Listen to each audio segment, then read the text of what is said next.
తెలంగాణ రాష్ట్ర working journalist union తరఫున ఉన్నటువంటి సంఘ సభ్యులందరికీ హృదయపూర్వకంగా ధన్యవాదాలు. అన్న విరాహత్ అలీ గారికి, రామనారాయణ అన్న గారికి, వేదిక మీద ఉన్న మోడరేటర్గా వ్యవహరిస్తున్నటువంటి సుధాకర్ రెడ్డి అన్న గారికి, అదేవిధంగా ముందున్నటువంటి సీనియర్ జర్నలిస్ట్ గారు అన్న అమరన్న గారికి, అక్కడో ఇక్కడో కనపడుతున్నటువంటి మా లేడీ జర్నలిస్టులకు, మిగతా మిత్రులందరికీ కూడా హృదయపూర్వకంగా నమస్కారాలు. జై తెలంగాణ. ఈరోజు తెలంగాణ రాష్ట్రంలో ఒక కొత్త రాజకీయ శక్తిగా వస్తామని చెప్పి మేము గత కొన్ని నెలలుగా చెప్తూ వచ్చినాం. దానికి అన్ని రకాలైనటువంటి సాంకేతికపరమైనటువంటి చిక్కులు దాటుకుంటూ తెలంగాణ రక్షణ సేన పేరుతోని తెలంగాణ జాగృతి సంస్థను నడిపినటువంటి మేమందరం కూడా తెలంగాణ రక్షణ సేన అనే ఒక పొలిటికల్ ప్లాట్ఫామ్తోని తెలంగాణ ప్రజల ముందుకు రావడం జరిగింది.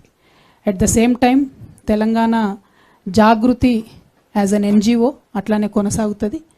Telangana Rakshana Sena as a political party Telangana ప్రజలకు ఒక ప్రశ్నించే గొంతుకగా, వారి సమస్యలను ఎత్తి చూపేటటువంటి వేదికగా, అది ప్రతిపక్షాలైనా పాలక పక్షాలైనా జరుగుతున్నటువంటి వర్ధమాన కాలానికి సంబంధించినటువంటి అన్ని అంశాల మీద, గతంలో జరిగినటువంటి అన్యాయాల మీద, కోల్పోయిన అవకాశాల మీద, అన్నిటి మీద కూడా